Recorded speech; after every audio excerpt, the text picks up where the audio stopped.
in the Moto2 European Championship, the title is already wrapped up and second place is locked in as well.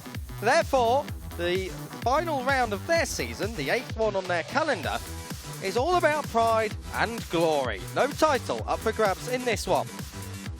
The Valencia circuit is 4 kilometres in length and hosts a myriad of overtaking opportunities, and with 19 laps ahead of us, could we see another surprise and another twist in the 2022 story?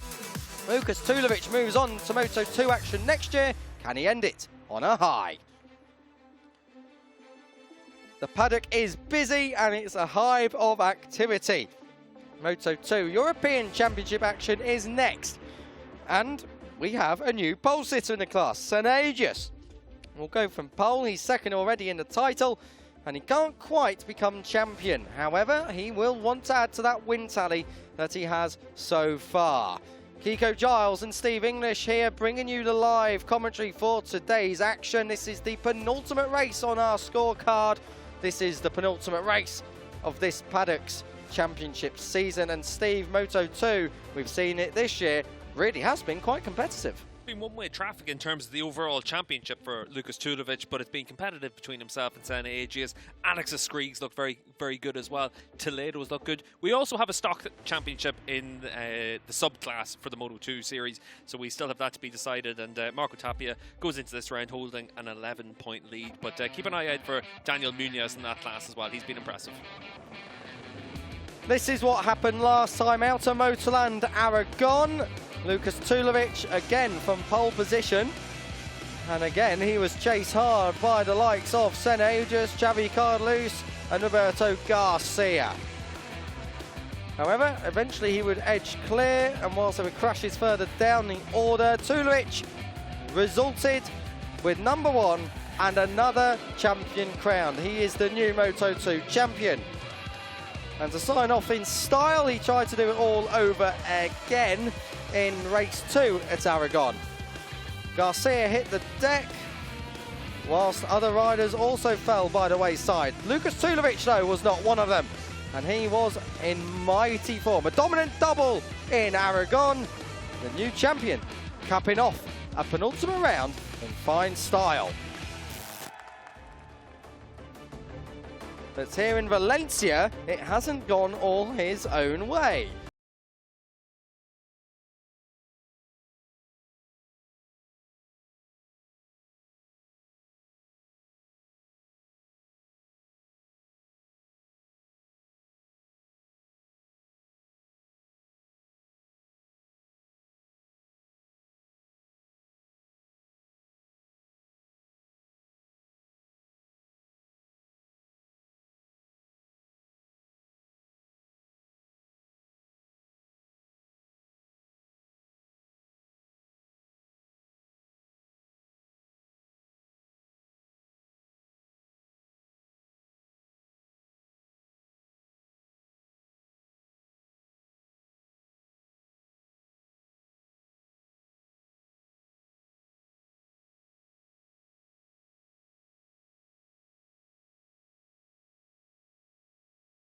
By switching up to the Moto2 European Championship, and this is a championship, Kiko, as well, where we've seen riders make a big impact over this season in the World Championship, whether you're looking at Fermin Aldeguer, who's here this weekend, also Alonso Lopez mid-season jumping in to be very competitive.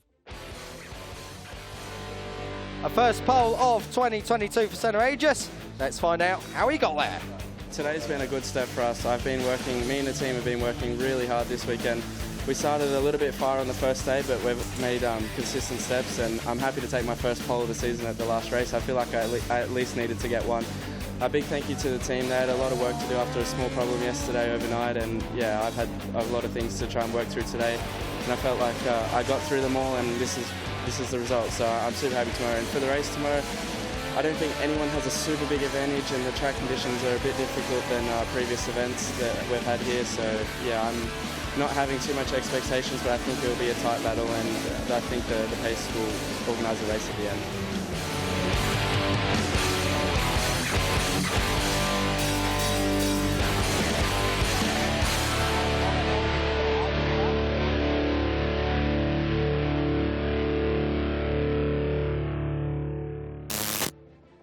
for Senna Agius there. Clearly expecting that the pace is going to be hot at the end of the race. It's going to be worth keeping an eye on himself, Alex Skrig, Tulovic. That's the front row of the grid. But you've also got some other riders that are going to come through from the second row of the grid as well and be competitive. But for Senna, the only blot really on the copybook this year was the fact he hadn't taken a pole position. You can see there his season very consistent, always on the podium apart from those 2 non-scores. But he's been really competitive this campaign. He's jumped onto a Moto2 World Championship bike and given a good account of himself as well. And having stepped up from the Moto3 class, he really has been one of the surprise packages of the 2022 campaign. And I think the same could probably be said for Alex Skrig as well on the front row of the grid. You can see the number 11 as we move into him as well.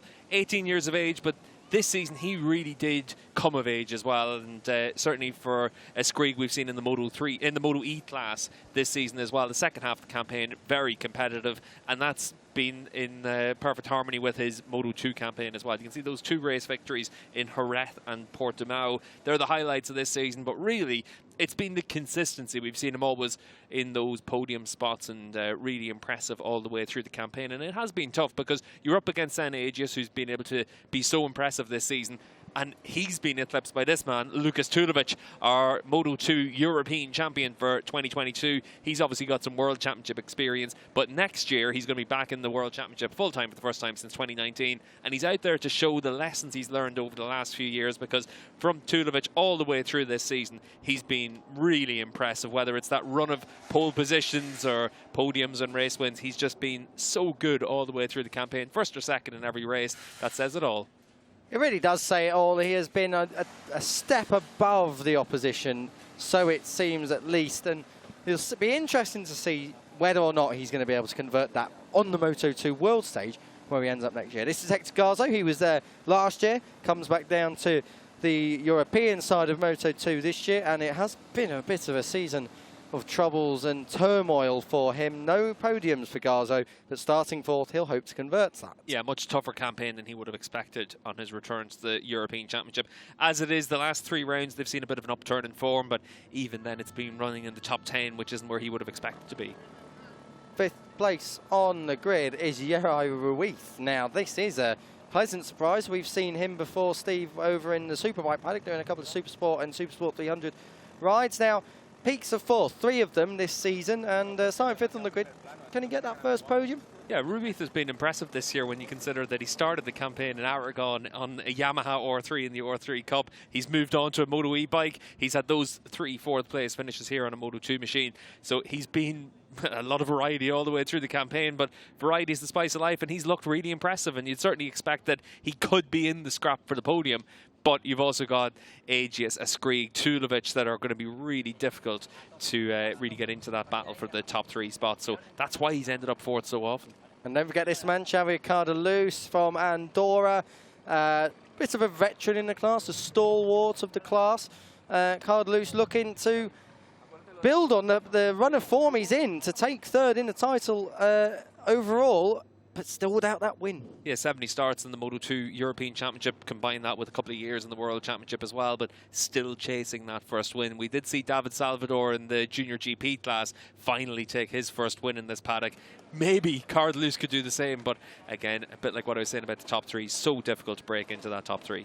Roberto Garcia has been looking very, very strong of late, and he'll be looking to try and get on the podium. He is obviously coming through ETC and JuniorGP, and now he's in Moto2. Big rider, and he definitely needs to get on the top 3 steps. But it's Senna Agius from a career first pole, the first pole for Australia in the class. Will he be able to take a victory and sign off 22 in style?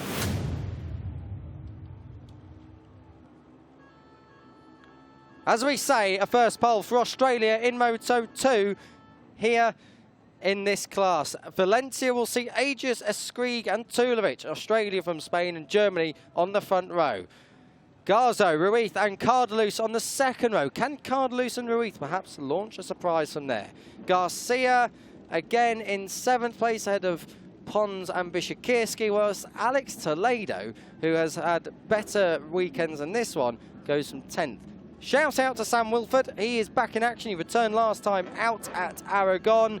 Last time we was commentating was back at Jerez, but obviously he missed that due to the horrendous accident he suffered back at Estoril. But amazing to see Sam Wilford back in the paddock, back on the track.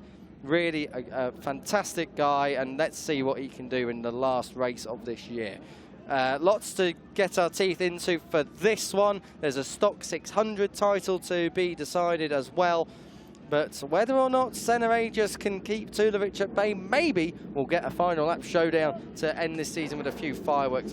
What's the feeling like, Steve? Who are you thinking could deliver the goods here? It's all about the front three on the grid, and certainly Aegis is going to want to finish off his campaign with a race victory. Tulovic, we know he's signing off to go to the World Championship next year. He wants to make sure that the season ends strong. He's been a rider that's made such a big step forward this year compared to the last few years where he'd been a regular front runner but not quite able to get it across the line. This year he's turned into that regular race winner, and certainly I think for the Moto2 class we have seen that the European Championship is in much higher standing now than it had been pretty much at any stage in the past. Maybe the change to Triumph engines has helped, but there's certainly been a lot of factors that have seen Fernando Aldeguer and Alonso Lopez really show that if you're successful here, you can translate that to the World Championship. That hadn't really been the case, arguably, since Jordi Torres, and even then Torres was an inconsistent rider in the Moto2 World Championship. Now we've got two riders that have been race winners, podium men, pole positions, really good qualifying, and that's what gives this championship and this paddock a lot of hope going forward as well. And we've also seen the likes of Jari Montella move over to World Supersport, a slightly different class of racing, but nonetheless be competitive and in the mix for podiums, and that is how this championship is structured to deliver onto the world stage proper.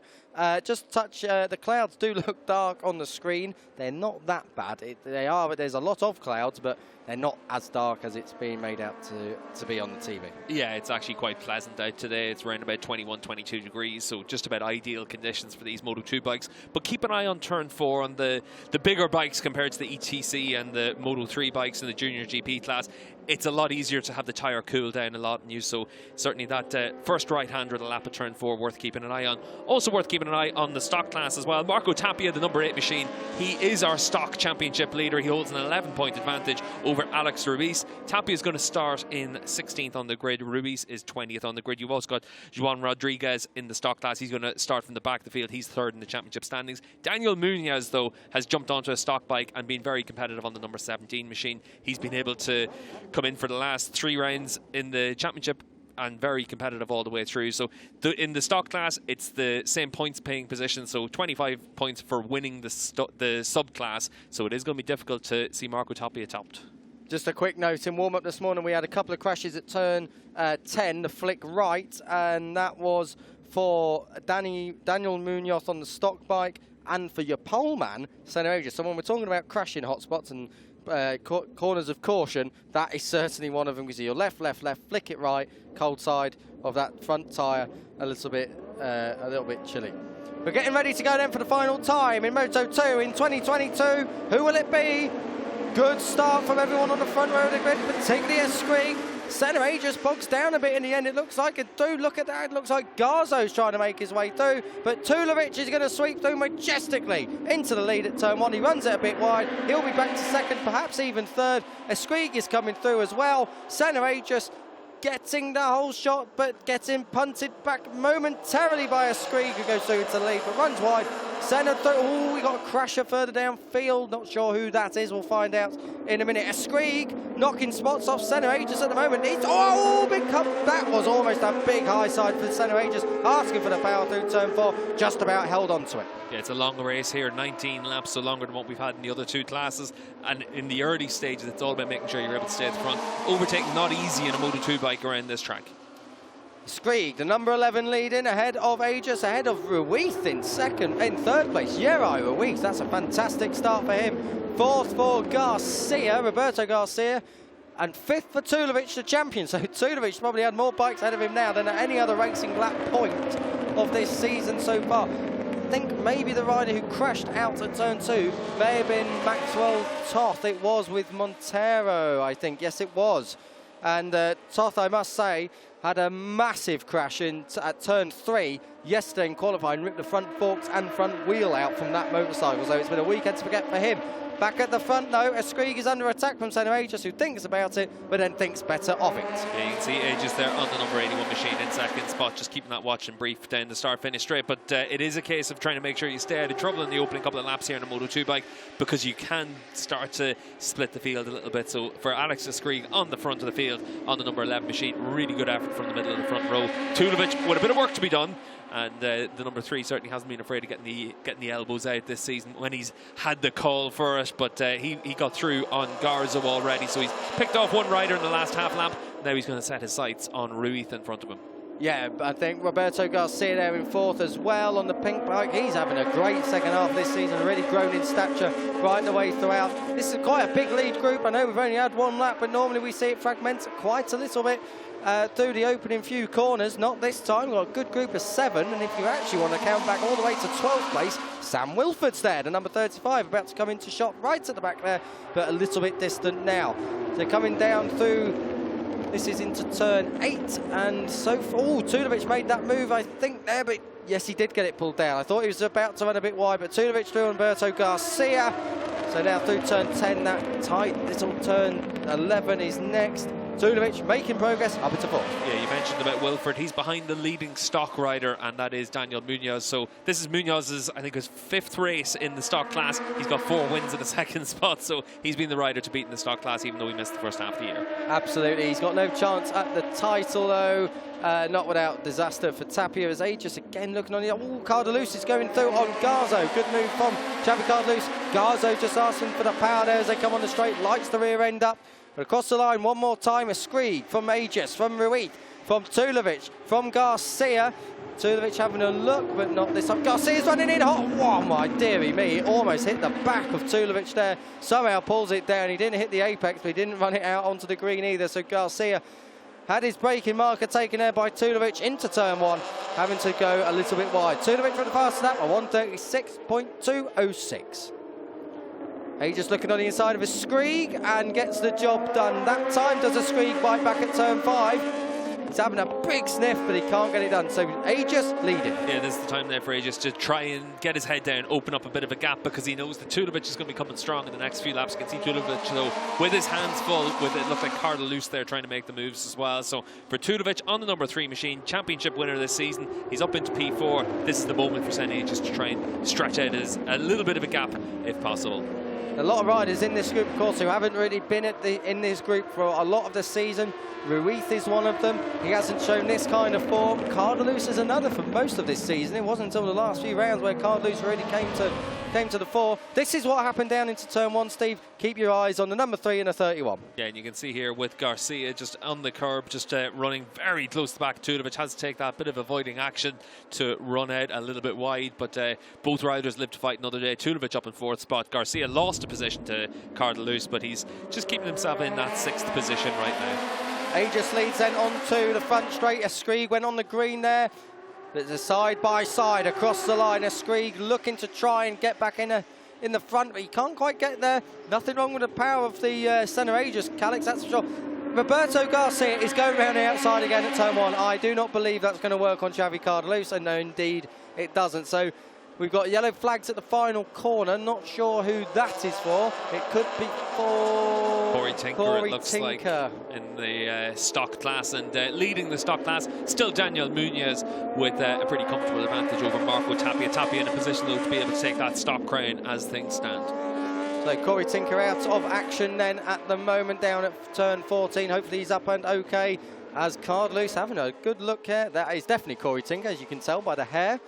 He strides off. Thankfully, he's up on his feet. But Cardalus fastest up at this race, 35.9. I think there's a little bit more pace in here, though. They're not on absolute lap record. They're not on the kind of pace that we've seen at different times throughout the course of the season. There isn't actually a great deal up for grabs in this championship. There's a mathematical chance of 3rd, but that's about it. There's 23 points between the Skrieg and Toledo, and with Toledo down in around 9th place, there's no need for Alex Skrieg in 2nd place to start worrying. We've got a long lap penalty for a jump start. That's for Mattia Volpi on the AGR team motorcycle. So that is a bit of a disaster for him. And a long lap penalty as well for the 70. That is down in... the 70 is Duarte in the stock class, and then there's also Juan Rodriguez with a long lap as well. So Rodriguez, he's third in the stock class standings, but he qualified at the back of the field after a grid penalty, and now he's got that long lap penalty as well. Just wondering if Duarte is actually on track, because I don't see a number 70 on our timing screen. So maybe that's a penalty that's carried forward. And he's not here, but either way, he's not out on track, because I can't see number 70 on the timing screen, or my eyesight has got even worse, possible. But out front at the minute, Senna just leading this pack of Moto2 bikes. It's very, very close out there. Skrieg, obviously a winner back at Jerez, wants to do it again and slides back through. Does he pull it down? Yes, he does. Tulovic is having his hands full. That was close. Carder loose there, got that driving through, I think, on Tulovic, and they almost collided. So Tulovic, champion, yes, but he's still leaving nothing on the table here. He's got his hands full ahead of him, though, and he's been here before. Don't forget, Tulovic last year had this kind of situation with the likes of Aldeguer and Lopez, and before that, Montella and Tooley and Sacconi in 2020. So he is used to battling, just not this year. Yeah, he's been a rider that's hit the front all the way through this campaign, but he's had to also scrap it out with the likes of Senna Aegis and Alex Skrieg for the race victories. But it's been a bit unusual to see him down in 4th or 5th position in races. But he's certainly a rider that can pick off riders. It looks like down into the last corner, you're going to see Senna Aegis pick off a Skrieg. Good move there from Aegis as a Skrieg gets shuffled back to 2nd place. But this is a right battle here going on. We've got the top 1, 2, 3, 4, 5, 6, 7, 8 riders all the way back to Mikel Pons in 8th place. Going very, very well here. A Skrieg back through at turn 1. Does he run wide? A little bit. Aegis is going to try and get the power down to make the move into turn 2. Lets the brakes off to number 81 on the 11. Through up the inside and into 3rd place, Lukas Tulovic. Yeah, nice move there from the leading riders as they jostle for position, and it's all about being tidy with the moves, not costing yourself time. Tulovic didn't lose any time there by getting through in Ruiz, so good, clever riding by Tulovic. Now he's going to be in a position to be able to attack Alex and Skrieg. He doesn't want Senna Aegis on the 81 to be able to break away, so expect Tulovic into the last corner probably to try and make a move on this lap. Cardelis through as well. That was on Ruiz. That is for 4th position. So the cream of the Moto2 crop trying to work its way to the front. Yeray Ruiz is having absolutely none of it. Here at home, obviously, trying to get on that first podium. Hector Garzo trying to push for positions as well. Roberto Garcia and Mikel Pons right in behind. But out front, Senna Aegis not breaking away as such. But definitely this field now being slightly stretched out. Behind them, got the 71 of Mikel Pons in 8th. Behind him, Alex Toledo, whose 3rd place championship hopes are slightly going south, to number 55, and the 74 of Peter Bishakiewski. Both of them on the Pertamina Mandalika SAG outfits. As through comes Cardelos, that is on Ruiz. Ruiz will get the drive down the straight. Let's see what it's like. It's side by side. Oh, Ruiz and Cardelos looking at each other. Ruiz not happy with that. Cardelos obviously making a lunge at the last turn and messing up Ruiz's line. And Ruiz absolutely having none of it. That got a bit close and tasty. Through into turn 2 we go. Aegis ahead of Skrieg and Tulovic, a bit like Jerez. We have now seen the top 3 start to open up that bit of a gap. This is where you tend to see their bit of class does separate them, and all it takes is a little bit of a battle, and this is what happens on the run out of the last corner. You can see Ruiz on the 72, Cardelos in the 18. That cost them a little bit of momentum. It cost them that bit of time to Tulovic. That's very difficult to make back. That's why you're starting to see a 10th here, a 10th there, and suddenly you've got a 3-way battle for the lead, and then a bit of a gap back to Cardelos in 4th. So Ruiz has held 4th, and 5th there goes back to Cardelos. So them two, and the way they're carrying on, they're not going to they can kiss goodbye to a podium slot as Garcia runs a bit wide. That'll allow Hector Garzo on the number 4 MMR machine to come through. But Ruiz and Cardelos now, the way they're carrying on, a podium is going by the wayside. Even with 13 laps to go, we've seen this 3 here in Moto2, the European Championship, breakaway at the front before, and they can do it and probably will do it again in the final race of the season. Senna Aegis leading the Skrieg. Both of these guys looking to go out on a high with fireworks and just show that whilst Tulovic has been champion, it hasn't been all his own way. Yeah, just seeing on the timing screens, it looks like a double long lap penalty for irresponsible riding for number 72. That is Yari Ruiz, who's up there in 5th spot. That'll be a big problem for him. I think it is. The problem is our timing monitor is just a little bit low and we can't quite get the full number, but it looks like the top of the 7 and 2. So if it is, 72 Jeri Ruiz has got trouble coming his way in the form of a angry race steward. That's why there's the double long lap penalty. So disaster for Ruiz. This is the stock class. Marco Tapia leading the way in the championship with 8th position, with 14th in this race, the number 8 I should say, ahead of the number 30. That is Pasquale Alfano. Alfano not really in this title race. Alex Ruiz is, however. Alex Ruiz, though, not really in this battle with Tapia. He's a long way up the road, and as it stands, Tapia should be on course for the title. Yeah, pretty comfortable for Tapia to wrap up that stock crown as long as he gets to the finish. In the stock subclass, it is still 25 points for being the top stock rider.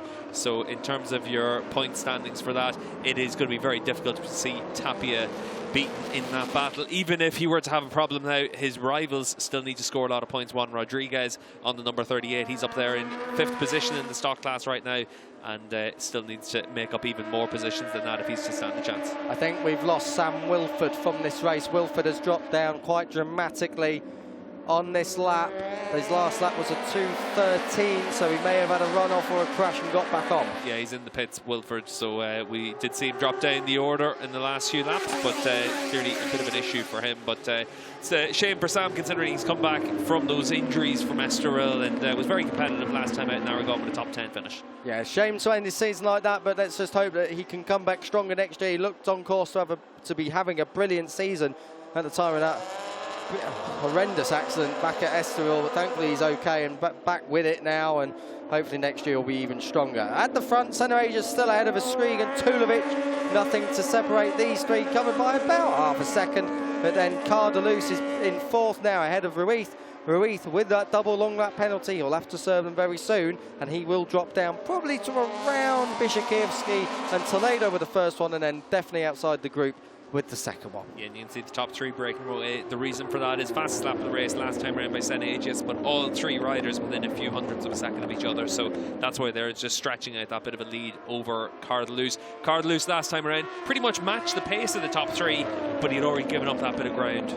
Alex Toledo with a track limits warning, that is in 9th position. So Toledo, he had a mathematical chance really of this 3rd place overall in the title, but it's not going to happen. There's also a track limits warning for Filip Rajcek in way down the order of the stock Cardoso Racing Machine, the number 33.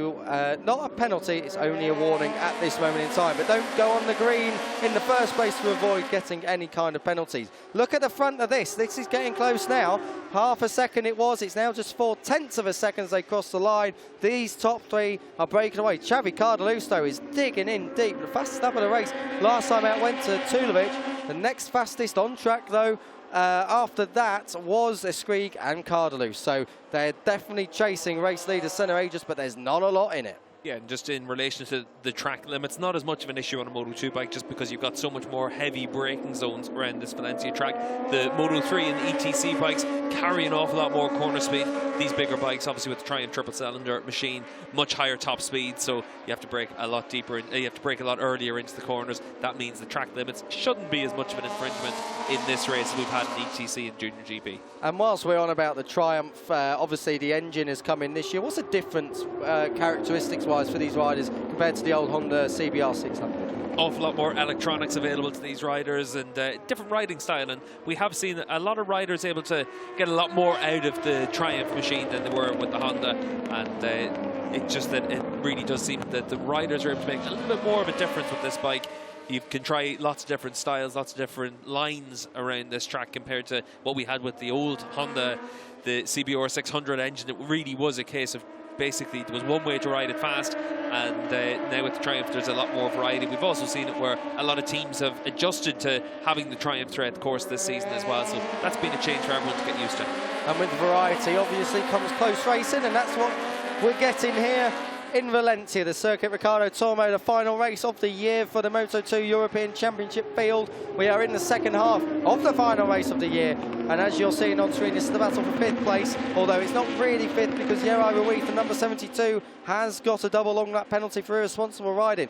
Quick mention for Xavi Cardelus, fastest rider by quite a distance last time around, pulled about 3.5 tenths back on your 3rd place man, Lukas Tudovic. Is Cardelus charging here? Cardelus doing a good job to pull back 1/10 of a second on the race leader, Senna Aegis, as well. So the gap now 1.1 seconds between 1st and 4th. And Cardelus, he's obviously got one race left this season to try and break that duck of finally claiming a Moto2 race victory. You mentioned it earlier on, Kiko, about the strong run of form he's in. He's had 5 top 4 finishes in a row. So certainly for Cardelus on the number 18, this is as good as we've seen from him for a very long time in the Moto2 class. I remember he had a decent race last time. We was on air at Jerez, but it wasn't quite this strong. He was looking good, but he didn't bridge the gap maybe, or stay at the front for perhaps as long as we thought. So let's see if it changes here. Cardelus is 5th in this title race, 16 points behind Alex Toledo, and Toledo is nowhere really at the moment, and considering where he's been, he's in about 8th place, 9th place. He's got ahead of his teammate Peter Bishakirski, you can see on screen now, but it's not really been a strong weekend for either of the Pertamina Calix bikes at all. And coming onto the front straight now, this is with the leading quartet as it is. Senna Aegis ahead of a Skrieg, Tulovic, your champion, he's already got that wrapped up in 3rd, and Cardelus is certainly there, 0.8 of a second now between the top 4, and again, last time around, Cardelus the fastest rider on track. Yeah, Cardelus, again, impressive to pull back another few hundredths of a second, but it is literally just a few hundredths of a second. It's very close to the front of the field. Here in Valencia, you don't tend to see it where there's a big time gap between the riders. That means that if you lose any time with a botched overtaking move or a bit of traffic somewhere, it's very difficult to make back those gaps. And even for Cardelus, even though over the last 3 or 4 laps he's pulled back time, it's only been by around 0.3 of a second overall for those few laps. So really difficult to get your teeth into it and close down the gap to the riders in front. But Cardelus digging in as much as he can as we move into the second half of the race. The AGR team's final round of the year has just got worse. We had Sam Wilford who retired. Teammate Mattia Volpi has also joined him down there in the AGR box. So Volpi completing a torrid day of racing for the AGR team. In Moto2 anyway. Of course, we've got Moto3 JuniorGP coming up next for their final race of the year, where Colin Vile will be looking to fight for a 3rd race win of the season, lost out earlier on. But this is Moto2 that you're watching, and it's close to the front. We've got a battle of 4. It's just a little bit stationary at the moment. Everyone's just trying to still work this one out, I think. Yeah, this is really the chess match of Moto2 compared to the barroom brawl that you get in the junior classes here in the junior GP paddock. And this is where it's up to the riders really just to be as consistent as possible. Senna Aegis for the last 5 laps has been within 1/10 of a second in each lap, so he's setting a very consistent pace at the front of the field, doing a good job in the number 81 machine. But it is a case of just trying to make sure you're able to keep bridging that gap. That looked like it might have been Volpi just coming back out of the pits, or maybe it was Heinrich on the stock machine there that they just moved past. Either way, not on the lead lap, so don't worry about that. It might have cost Cardelus a little bit of time now. I don't know if Cardelus has made a mistake. This is a replay of Senna Aegis. Talk us through this, Steve. This is turn 3. Yeah, just coming down in towards turn 4. This is where you've been on the left-hand side of the tyre all the way through from pretty much about turn 10, and now you've got trying to get a bit of heat into the right-hand side of the tyre. Very easy to lose some time through this section. This is Yari Ruiz on the number 72 machine, just leading that second group as it is, though Yari is down now in about 7 spots, so a little bit of ground for him to make up compared to Hector Garzo and Garcia as well. And for Hector Garzo on that number 4 machine, one of the few riders out there that isn't using the updated Moto2 machine, so he's doing a solid job through the course this year, but I think he would have expected a little bit more coming back to the European Championship. The gap at the front of the top 3 back to Cardelus has gone up slightly, and they've dropped the hammer. I don't know if Cardelus made a mistake. He lost 2 or 3 tenths in the second sector alone. and a couple of tenths as well at the end of the first sector. So I'm not sure if Cardelus's got a problem, or if it's what we've seen before, is that he's just not got the pace long term in the race. I think what you're seeing as well is, though, Tulovic has just upped his pace a little bit. He pulled back half a second compared to Cardelus in one sector just to get right onto the back of Alex and Skrieg. So for Cardelus, he's now 1.6 seconds back, and he's out of this one unless there's a big scrap at the front. But keep an eye on Tulovic. He's the rider in third position right now. Number 3, he's the European champion for this season. He's been so impressive, first or second in every race so far this campaign, and now he's in a position to just start to put a bit of an attack on for Alex and Skrieg. He's the European champion this season. He's European champion for a reason as well. Tulovic has been mighty fine. This is Marco Tapia, the Spaniard, looking very good in 16th overall, but he is the fourth rider in the stock class at the moment. Daniel Munoz is way up the road. Munoz back into this paddock for this weekend. He's in top position for the stock class. Juan Rodriguez is in second, and then Tapia back in 4th place, just behind Pasquale Alfano, but that's okay for Tapia. Alex Ruiz is his nearest rival, and 11 points back, and Ruiz is not in this one really. He's way down the order. Yeah, as it is, Juan Rodriguez in second in the stock class. He needs to win the stock subclass and then hope that Tapia doesn't finish. 25 points for the race win. He's 25 points behind, but he has got the count back success. For Tapia, he's only 15 years of age. He's been very impressive through the course of this campaign. Other than that, the first round of the year in Estoril, he's been on the podium every race for the stock class. Very impressive stuff indeed from Tapia. We've seen him come through the ranks as well. He's another one to watch out for the future. Someone to watch out for if your name is Alex Skrieg is Lukas Tulovic. Tulovic at number 3, climbing all over the number 11 now. Whilst out front, 81, Senna Aegis from pole position. First pole position in Australian history of this class. First pole position, of course, as well. Lunge from Tulovic at turn 4, so that's a good move there. Pushes, that is a Skrieg out of the way. We've got yellow flags up at turn 2. Can't quite see from the commentary position why that is. Might be Miguel Pons that's gone down, just looking at the timing screen, and Pons had been running up inside the top 8 positions, and it is Miguel that's down and out in his last race of the season in the Moto2 class. Unfortunate that for Pons. I imagine that'll be a front end tucking on the way in, mainly because he's walking away, and generally speaking a high side there is going to be quite painful, but hopefully he is absolutely okay. At the front, Senna Aegis with that first pole for Australia, first pole for his season, for his career as well. Lukas Tulovic had taken every single pole up until yesterday, and Senna Aegis just spoiling a potential clean sweep for the German, but the German is looking to do the business right when it counts. Yeah, for Aegis over the course of the last few laps, his pace has dropped off from high 35s to mid 36s. That's why Tulovic knew that he had to make the move on Alex Skrieg, because he knows there's going to be an opportunity now to hit the front and try and break away. Yeah, and Skrieg hasn't been able to respond to Tulovic just yet as they flash through down towards turn 1. The front 3 are still covered by less than half a second. It is only 4/10, but you get the feeling that it's a matter of when, not if, with Tulovic. He's looking on the inside at turn 2, and right on cue he goes through. Tulovic gets the bike down. Does he pull it down? Yes, he does. Senna Aegis is going to try and respond straight away, but I have a feeling that with clear air, Tulovic might well be able to do his own rhythm here. Yeah, Tulo just has a little bit more bike underneath him than Senna Aegis right now, and he saw that the pace was dropping off the front. He knew the time was right to be able to make the moves, and he picked off Alex Skrieg, and then a lap later takes the race lead. I don't think Senna Aegis has the pace to go with Tulovic right now, but it's up to Aegis to really dig in, see if he's able to bring the fight to Tulovic, but Tulovic looks very comfortable right now. Yeah, it looks like Tulovic has got this done. I think that might be Juan Rodriguez, so there goes any hope he had of the stock class championship. So Juan Rodriguez is either out or he's been in pit lane and rejoining. Either way, it is game over for the title this year at least. So Tulovic is out front. It all depends on whether Tulovic pushing through has maybe used a little bit too much tyre. I doubt it, because he would only have gone to the front if he knew he was capable of staying at that pace.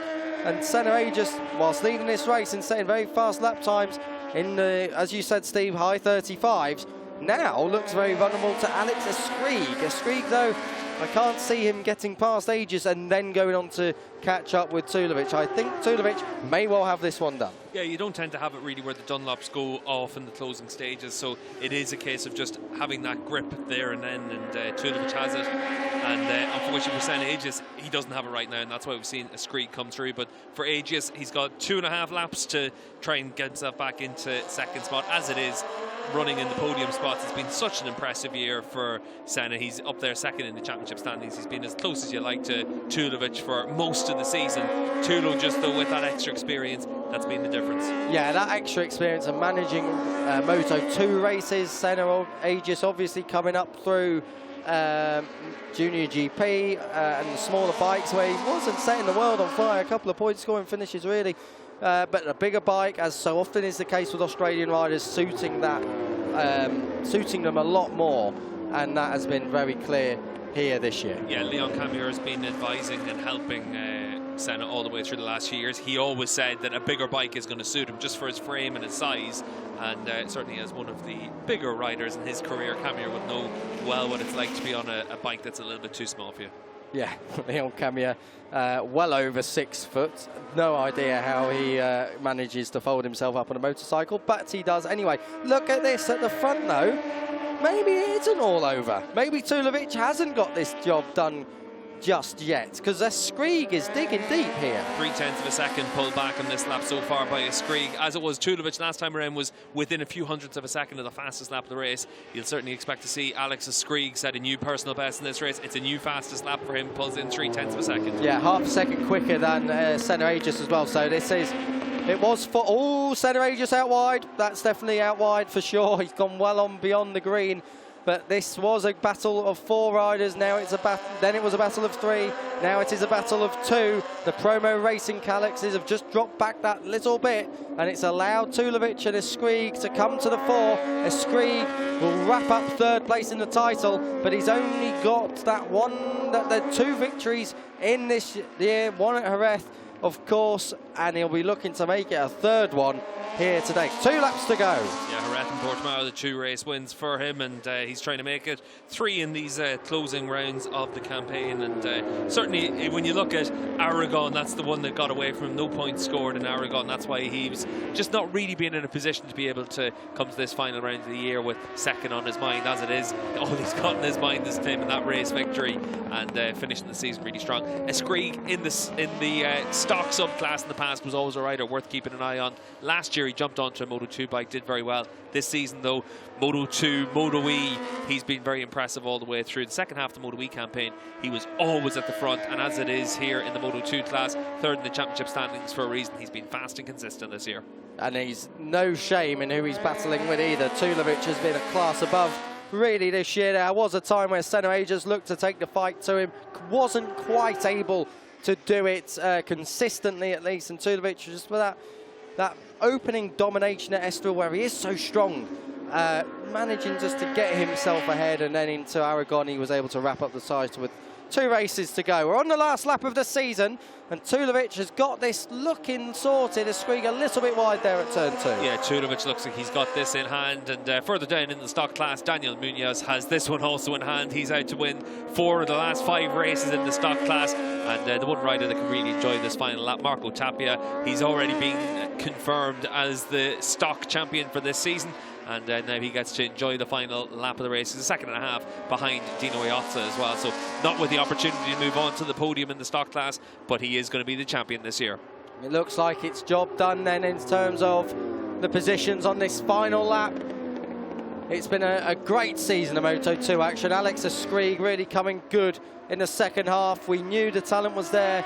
And whilst he's been giving chase to this man, Lukas Tulovic, in this race, Tulovic just turning it on at the right time.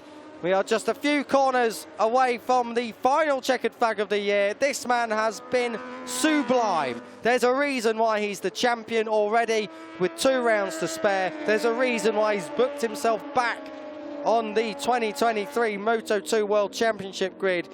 The Liquid Mode Intec Junior team rider Lukas Tulovic comes out of the final corner and takes another win for 2022. Tulovic, a victor in Valencia, a Skrieg second, Senna Aegis third, Cardelus should come home in fourth, ahead of Hector Garzo. That is your top 5 confirmed. Roberto Garcia just missing out by less than a tenth and a half, and we will await Marco Tapia to come across the line. He will finish as the 4th stock rider in this race, but as the overall champion, as Lukas Tulovic celebrates in style. Yeah, Tulovic started the season with 3 wins in a row, finishes the season with 4 wins in a row. He's been first or second in every race, thoroughly deserving European champion.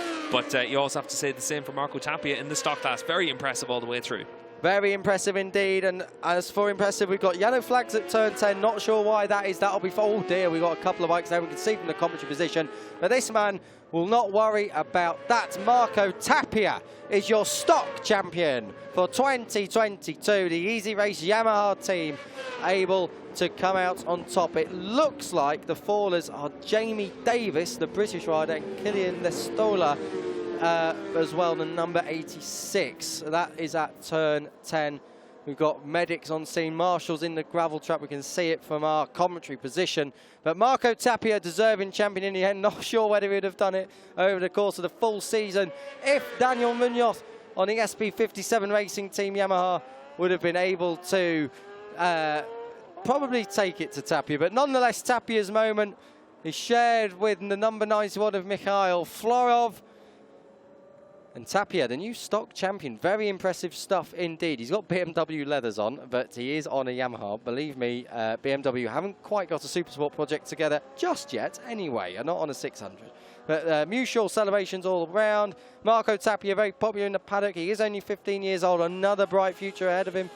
We've seen plenty of riders come through the stock 600 class and go on to become very, very successful on Moto2 bikes, both here in JuniorGP. Think of the likes of Fermin Aldeguer, and also think of the likes of Alonso Lopez. Both of them gone on to great things throughout. This is your race winner, Lukas Tulovic.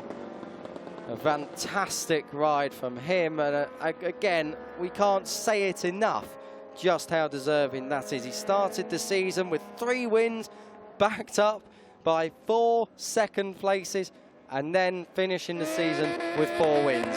It doesn't get much better. You think of the perfect championship season, and besides the fact that perhaps if he won all of them, that would be the perfect one. That doesn't really exist in motorcycle racing. It's as perfect as it could be in realistic terms. Senna Aegis, round of applause in third as everyone does burnouts to celebrate the season ending. I can tell you that the crash site at turn 10 has been cleared as they remove the bikes and they attend to the riders at the track side now. So at least everyone is out of the gravel trap, which is a good sign. Lukas Tulovic comes into Parc Ferme, tries to get everyone on their feet and applauding. It's a fine victory for Lukas Tulovic, and of course it's a very well-deserved place in Moto2 next year. Alex Skrieg, well, he will surely be a major contender in the next steps of his career. Skrieg second here, unlucky not to go all the way to the end with a victory. And third, as we've already said, Senna Aegis. But a mighty performance, a fine performance from all riders in Parc Ferme.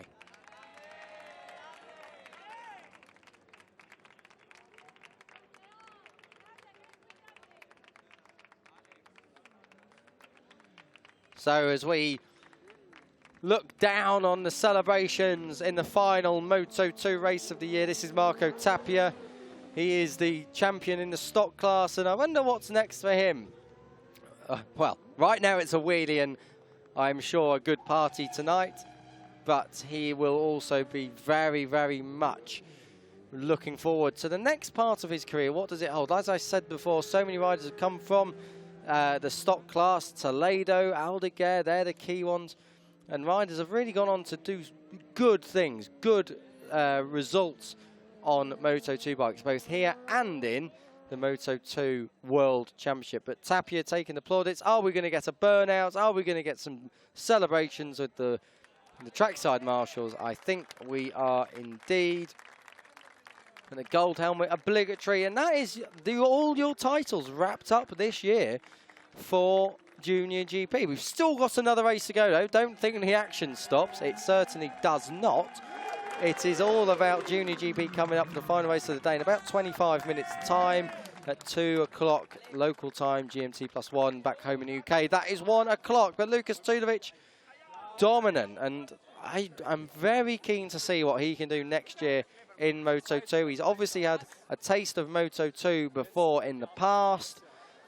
And it'll be very interesting to see whether or not he will be able to improve on that last time he was there back in 2019.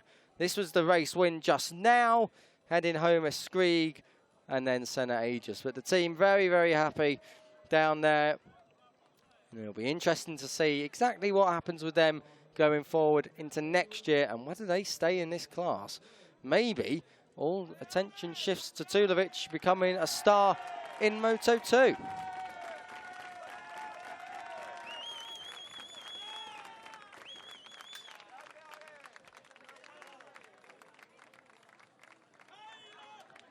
Plenty of respect down there in Park Ferme with Tulovic and Skrieg.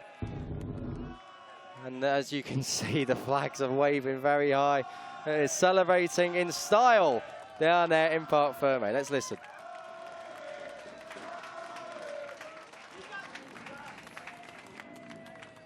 Amazing scenes. It really is a great atmosphere here. I was out walking around earlier before the race started, before this racing day started, and the pit lane was a hive of activity. It really was busy, busy, busy down there. The pit lane walk was fantastic. So nice and busy. Get here if you can next year. Of course, Junior GP is cliche, but it is where the stars of the future really are born.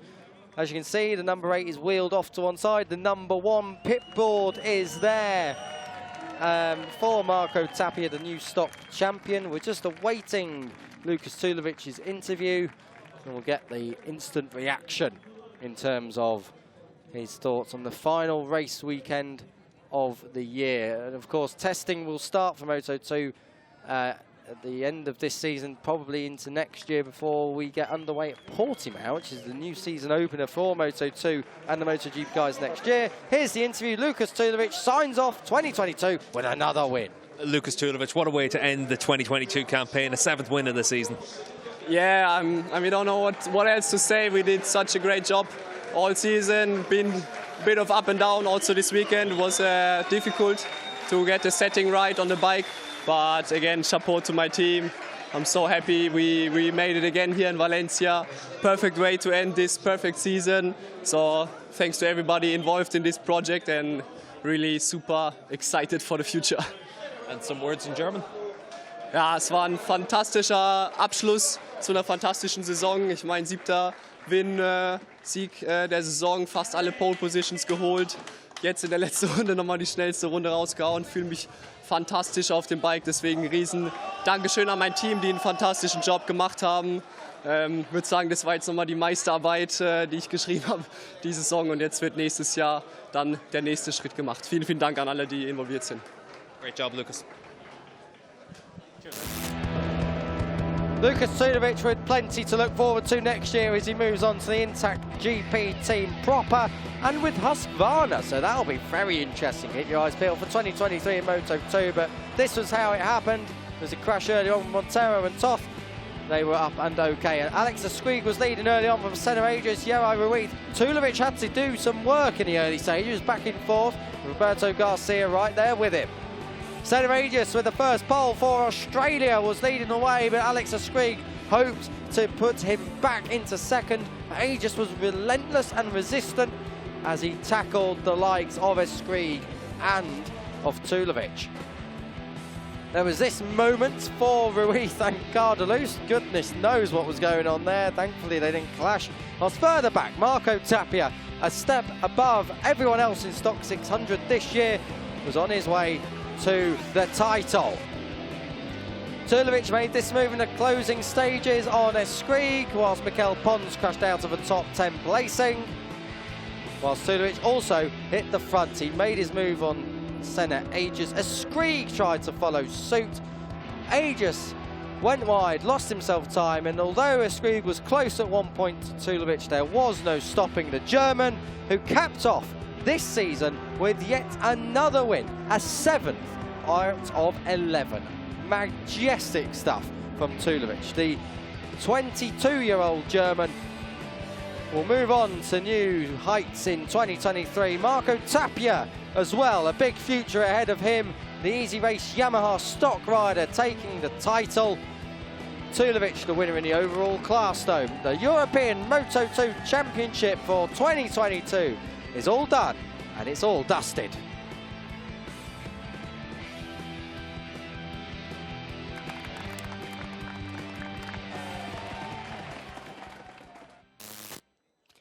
I'm not quite sure exactly what that pig is about. Well, try and find out. Or is it a strange-looking horse? In which case, it could be a dark horse. But I'm not sure that Lukas Tulovic was a dark horse coming into this season. Either way, answers on a postcard, but preferably on a tweet. This is the podium ceremony, of course, as well. We should get a couple of these. This is the first one. This will be for Moto2.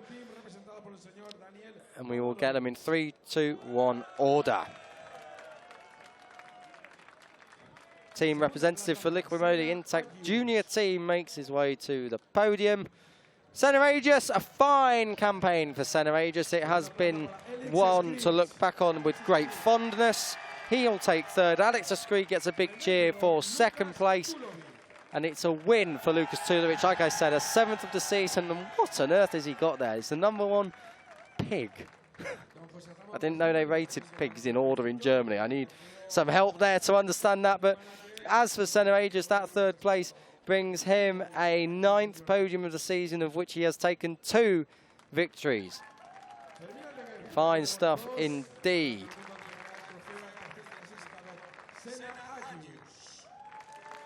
As I say, a 9th podium for the season. Nobody probably would have expected that. Firmino de Gear on hand to hand that out. For Alex Skrig, this will be podium #7 of the season. He's had 2 wins and the fastest lap as well, and he takes 3rd overall.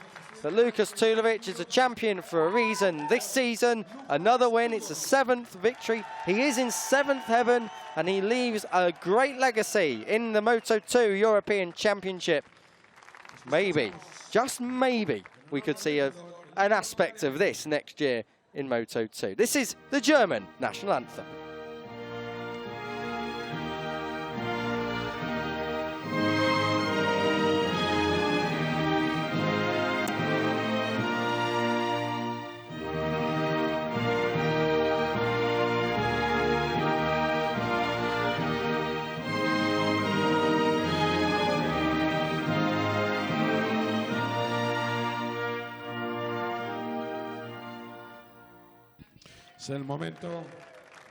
A fine day for Lukas Tulovic. His season ends on a high. He'll be looking to take that form into next year.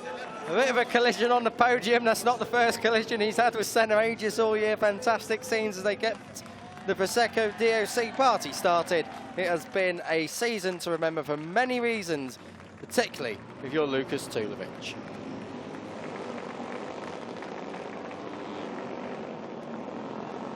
I often think about all the wastage of this Prosecco.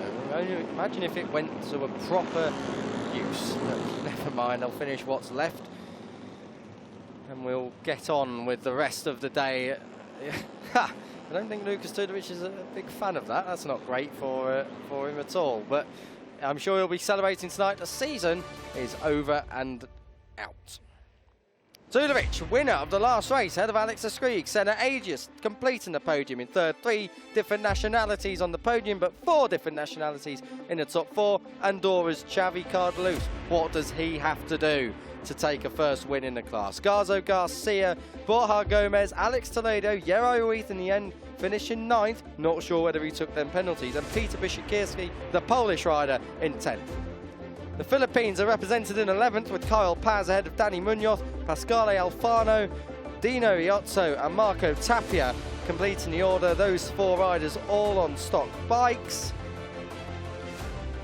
And further down we have Ryan van der Lagermaerts in 21st. Jamie Davis and Kilian Nestola crashes at turn 10 and 11 in the final lap of that race, and we hope both are okay. A shame for Mattia Volpi and Sam Wilford, who for AGR suffer